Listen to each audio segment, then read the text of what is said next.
Some stories never found an ending. Welcome to Shadow Files, where the truth hides in the dark.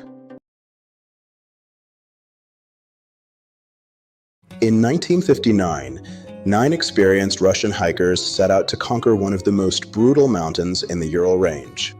They were young, tough, and some of the best in their university's outdoor club. Their leader was 23-year-old Igor Dyatlov, and he had planned every detail of the expedition. But they never returned.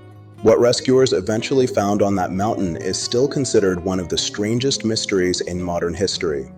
The group started strong. They skied through forests, climbed icy slopes, and documented everything in photos and diaries. Nothing seemed wrong. In fact, their last entries were cheerful. But on February 1st, as the weather turned violent, they made a choice no one can explain. Instead of moving downhill into the safety of the trees, they pitched their tent on an exposed slope of Kholat, Syakhl, a mountain the local Mansi people called Dead Mountain. No one knows why they camped there.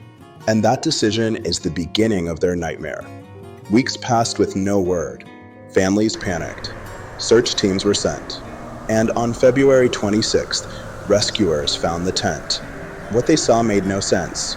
The tent had been cut open, not from the outside, but from the inside, as if the hikers sliced their way out in a desperate attempt to escape. And all 9 of them had fled into a blizzard, barefoot, half-clothed. Some wore only socks. Some wore nothing at all. Their footprints led down the slope, perfectly normal steps. No signs of panic, no running, no stumbling. Just a calm walk into -30-degree temperatures.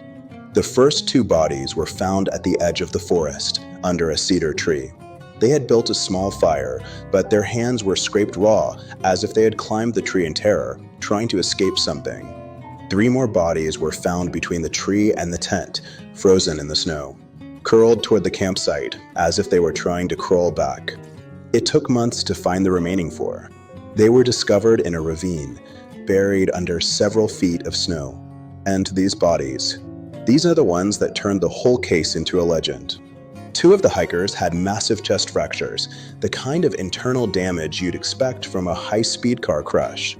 But there were no external bruises, no injuries you'd expect from blunt force. Another hiker's skull was shattered, and one woman was missing her eyes and her tongue. The official coroner said the force that killed them was greater than a human could inflict. Then things got even stranger. Tests showed traces of radiation on their clothes. Rescuers reported seeing strange orange lights in the sky the night the hikers died. The military had been secretly testing weapons in that region.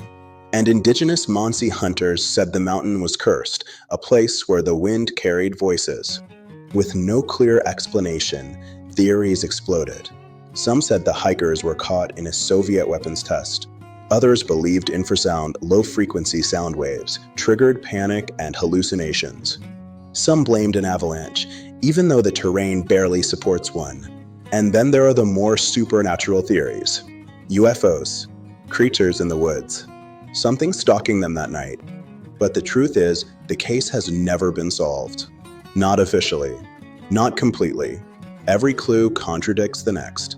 Every explanation creates more questions.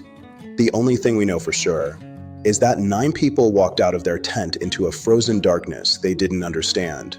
And whatever they encountered on that mountain, it terrified them more than the storm, more than the cold, more than the mountain itself. But the questions remain. What do you believe happened? This is Shadow Files.